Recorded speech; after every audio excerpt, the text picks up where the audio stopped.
Hey, it's mornings with Matty again this morning, and the Bruins are 2-2 after a loss, the second loss of the season already to the Florida Panthers, and now head on to Colorado on Wednesday night, 9:30 Eastern on TNT and Max to face the struggling Avalanche, who are 0-3 on the season and defensively challenged for sure. And we have Chloe Wright with us. Chloe actually writes Avalanche content for the InsideTheRink.com website. And Chloe, it looks like the Colorado Avalanche are having some real problems in net, and Alexander Georgiev just not getting it done, to say the least. And it's not a new problem either, is the worst part. Towards the end of last season, particularly in the playoffs, especially you remember that first game against Winnipeg in the Western Conference divisional round there was some major questions about Georgiev's performance, especially his mental real estate. He's known to be a pretty emotional guy, and Bednar said after the first loss that it's just a mental game for him right now. After the second loss, he's our guy, we're going back to him. And then this most recent loss, our team was terrible top to bottom, so I can't signal anyone out. So he's in a rock and a hard place with the goalie right now. Now, is it just the goaltender, or is it the defensive structure? What is happening with Colorado, who's a fairly, super talented team? What's happening with Colorado as a whole? Why giving up so many goals this early on? Well, before the game at Columbus, I would have told you it was just in goal. Those first two games, they only allowed a combined 2.6 expected goals against, but managed to give up in each game 6 and 8 respectively. Oof. So not good. But the last game against Columbus, everything fell off the wagon, and a big part of that is health. Devin Teo is one of their top two defenders. Obviously, Cale Makar's forever partner now for a lot of years. He was a game time decision, ultimately was ruled out, and his replacement, making his Avalanche debut, Oliver Shillington, who last was seen for the Calgary Flames, only getting into 20 games in the majors, he had a really bad night. So the wheels fell all the way off the wagon, and I think it's a combination of injuries and just some new additions who haven't really gelled with the system yet. And when you don't get that, you need good goaltending, and that is part of the problem. The goaltending has been very, very bad. Now, part of the reason also is the forward group suffering some injuries, and the latest one Mm-hmm. was Jonathan Drouin. Any update on Drouin?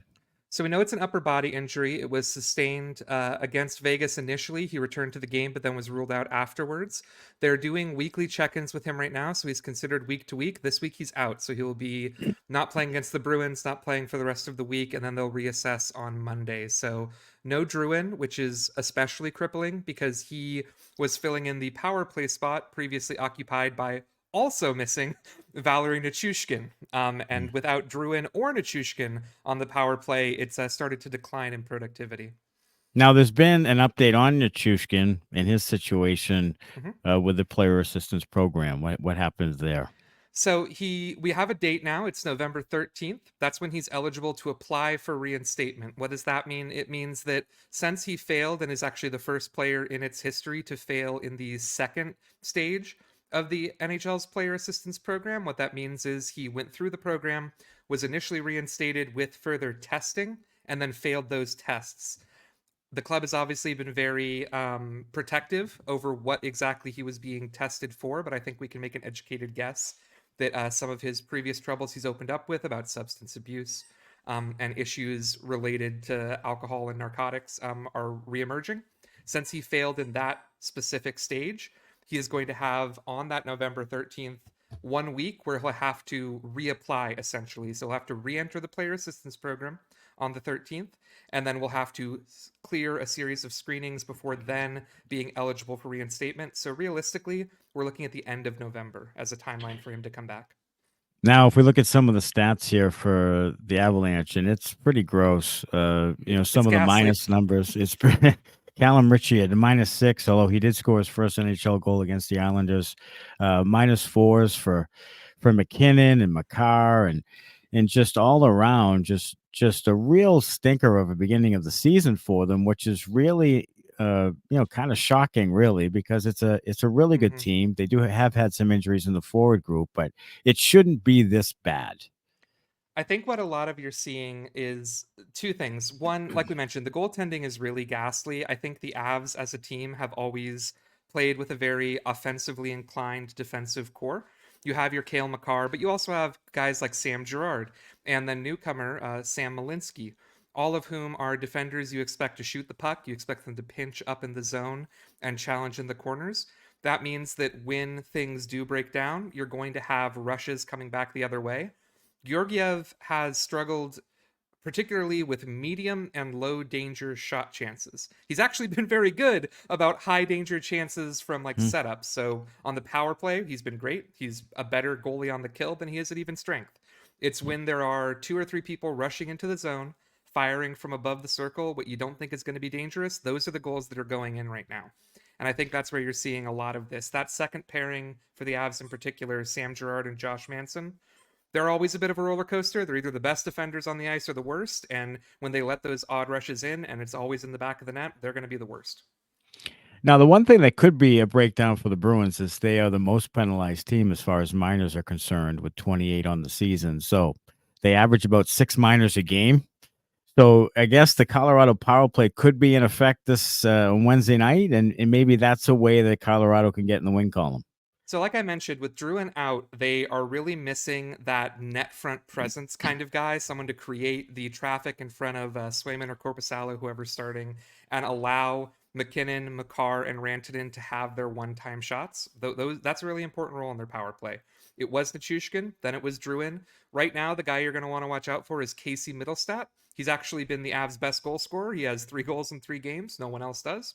Well, Rantanen has 3 goals, but they were all in the first game. He's been dreadful since. So 3 goals in 3 games. Middlestat's been consistently producing, and he is now moving up and taking shifts both with the top line and the top power play unit, whereas previously he captained the second power play unit. So look for him to be a guy in front of the net, trying to make those deflections, trying to get that screen in to make that presence. If he's effective, their power play still can be. But what we saw the other night, specifically against the Islanders, is that he really struggled adapting to that role, and that's why their power play was 0 for 2 on the night. Now, if my memory serves me correctly, Middlestat did have some success with the Sabres against the Bruins, so that could be a good foreshadowing there. And then finally, Jim Montgomery, the head coach of the Bruins, talked about getting up for the Florida Panthers. And in that comment just before the Panthers game, he mentioned Colorado. He said, not against the Panthers. If it's Colorado or a team we don't play often, I would say yes, meaning the team isn't going to get up for it, but not against the Panthers.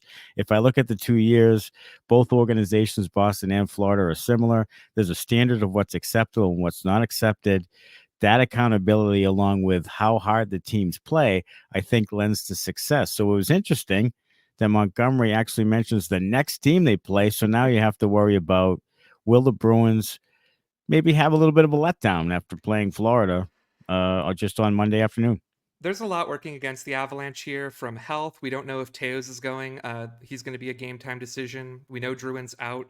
We don't really even know what the roster will be like, as they, on paper at least, sent down their most productive rookie, Nikolai Kovalenko, down to the minors. Maybe they're going to call him right back up before game time. Maybe not. Really don't know. There's a lot working against Colorado. What's working in their favor?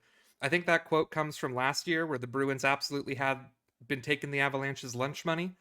We came to the Garden twice, lost twice, and both times they were Grizzly.